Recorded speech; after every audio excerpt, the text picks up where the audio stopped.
Here again is that long lens. Gives us kind of that wavy look, that kind of nostalgic, distant look. Sorry, Vern. I guess a more experienced shopper could have gotten more for your 7 cents.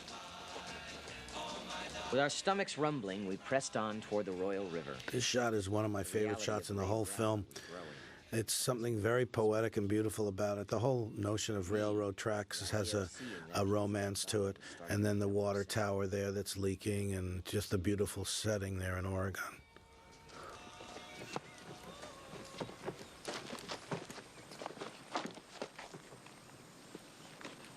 Gentlemen, the Royal. This was a process shot where there was a whole city behind those trees, and we took them out and painted in that little river that you see running through the trees. You'll be able to see it in the next shot coming up. Next couple of shots coming up. It was all done with process. Yeah. Let's go. A matte paint. It was a matte painting. Hey, you guys, it's a lot safer if we, Come on, man! You don't know what's in those woods. Let's go! We're gonna get... Hey, you guys, wait up for me. Yeah, you can see the river. There was a whole city back there, a town, a village. Ace, I gotta tell you something, but you gotta swear on your mother's good name that you won't tell anybody. You got it, pal. Hey, Eyeball, you know that Brower kid? What about him? This is Get a Job by the Silhouettes, which was another one of my favorite songs. Tell nobody. Billy and Charlie had managed to keep their enormous secret for about 36 hours, a personal record for both of them. By noon, Ace and Eyeball had told their secret to everybody in the gang. I guess for those guys, protecting their mother's good name wasn't the top priority. Hey, listen, Ace, maybe me and Charlie shouldn't go. Yeah, maybe you can go without us, huh? You guys were acting like my grandmother having a conniption fit. I don't see your problem. We go up with a whole bunch of fishing gear, and if a cop asks us what we're doing there, we're just here to take a couple steelhead out of the river. And look what we found. Yeah, come on, man. We're gonna be famous. We're gonna be on every radio and TV show in the country. I still don't think we should go. Okay. Okay. You stated your position clearly. Now I'm gonna state mine. Get in the fucking car. Now! Let's go.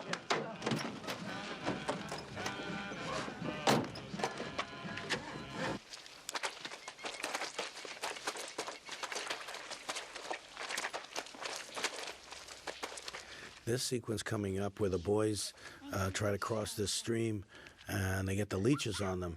This is something that actually happened to Stephen King. The whole section where the leech gets stuck to his balls and all that, that's something that actually happened to Stephen King, and it was included in the novella, and we put it right in the film.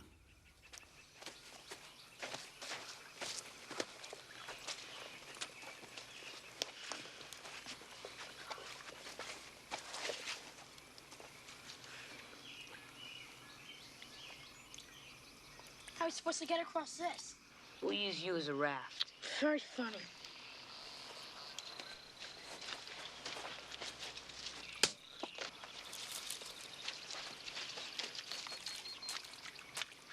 Hey, you know, it's not that deep. You can walk across.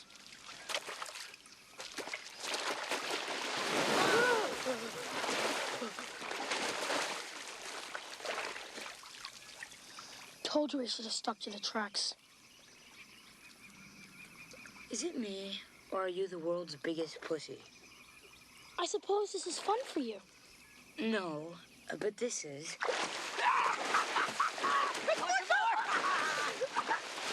Come on, Teddy, act your age.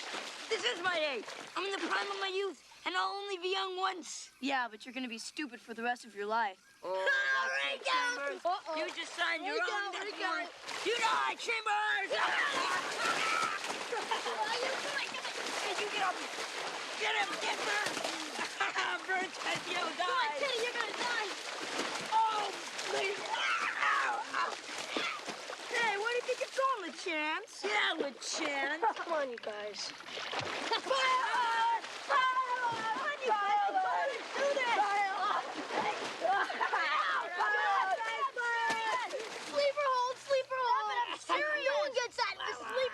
The sleeper hold was actually something we used to see professional wrestlers do in the 50s, and for some reason you'd stick your thumb behind somebody's ear and that would put them to sleep. I don't know exactly how that worked, but it did in professional wrestling. Here come the leeches.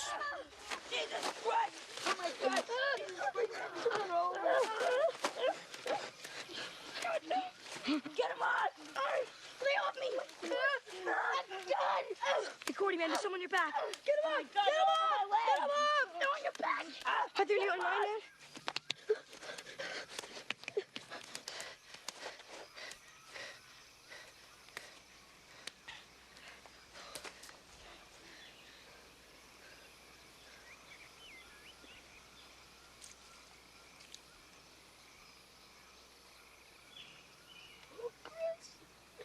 Oh, shit, Chris. Oh, shit, man.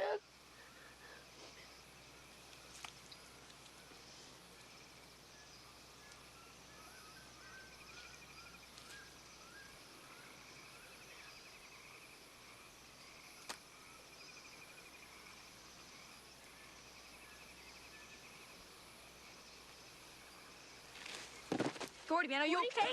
Gordy, Gordy, Gordy. Can you hear me? Gordy, are you there? Maybe he's dead. He's not dead. He's still breathing, you idiot. Well, I don't know. Hey, just cool, you guys. He just fainted.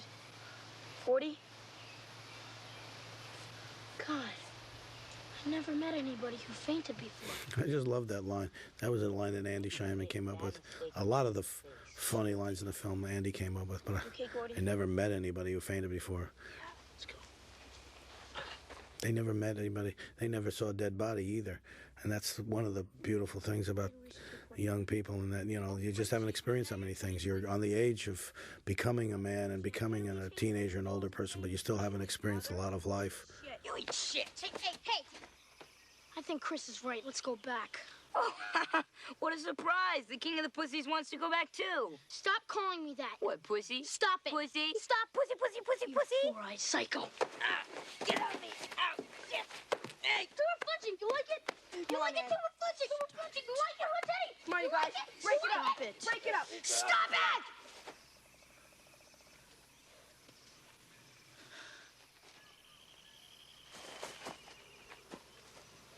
I'm not going back.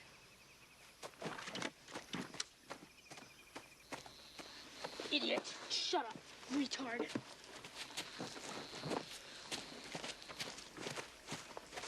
At the time, I didn't know why I needed to see that body so badly. Even if no one had followed me, I would have gone on alone. Here we have Yakety Yak by the Coasters, and we're back to the older boys. A lot of the songs we use, like the Yakety Yak and some of the other songs, Get a Job, are all about kids who are basically laying around and not doing what, you know, not working and not cleaning up their room, and felt the right feel for these young kids. I got him. I got him. Don't fall down. Fall back, Ace. Come on, I'm fucking around. This is our homage to Rebel Without a Cause.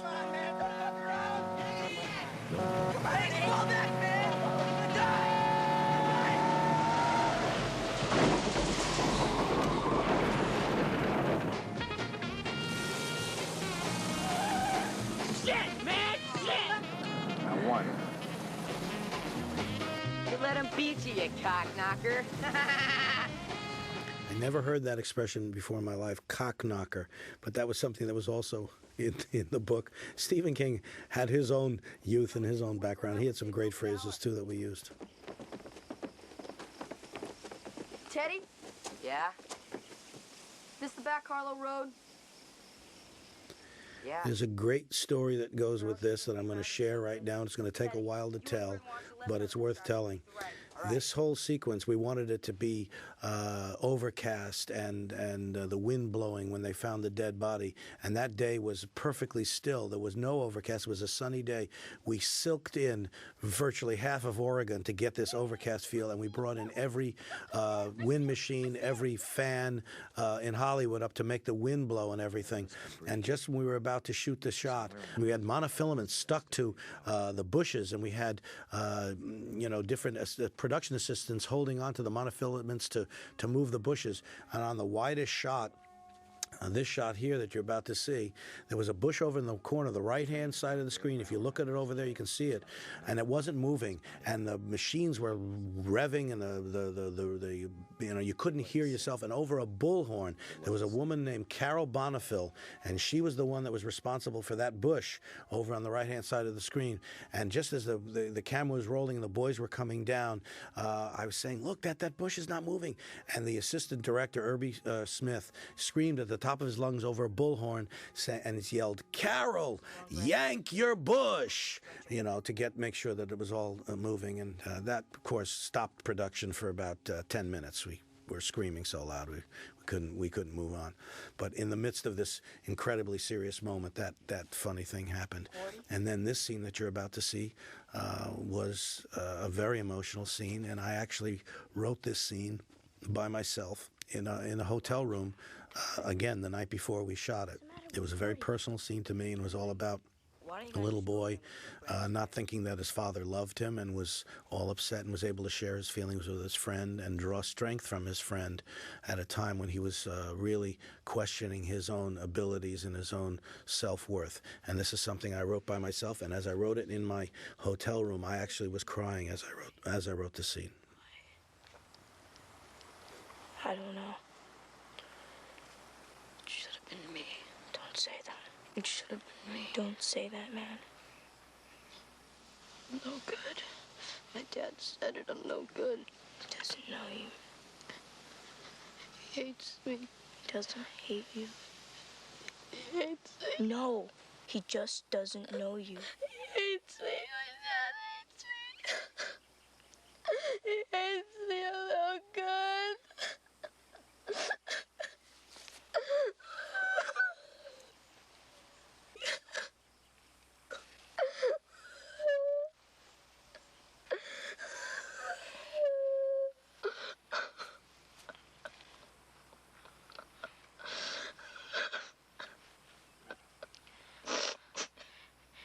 You're gonna be a great writer someday, Gordy. You might even write about us guys if you ever get hard up for material.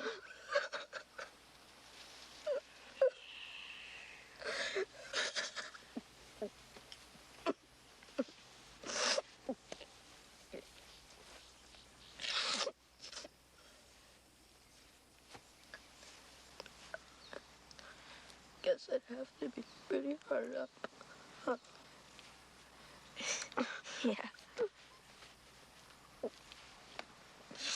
the fuck do you know about this? Some bitch. Now, here's an interesting thing coming up.